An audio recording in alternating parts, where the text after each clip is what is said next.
This is the incredible hill fort of Gaer near Llanbedr Cennin in the Conwy Valley. If you look at the literally outstanding natural position, it's no wonder the Iron Age people chose to build a hill fort here. And though it was probably built around 2,000 years ago, you can still see the stone walls that formed the fortification.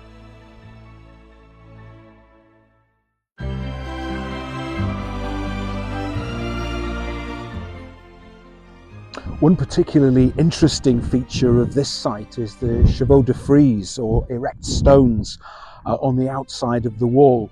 It's thought that these were built to make it more difficult for cavalry or warriors on horseback to attack the site. And in addition to the Iron Age hill fort here, there are two Bronze Age cairns on the northwestern slopes, which are of course considerably older.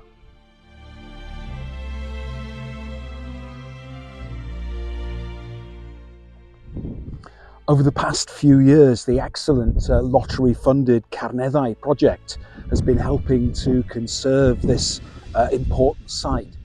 Both contractors and volunteers from the Snowdonia Society have been cutting away gorse that had grown up, threatening to smother some of the ancient stones. If you get a chance to visit this magical ancient site, you should take it.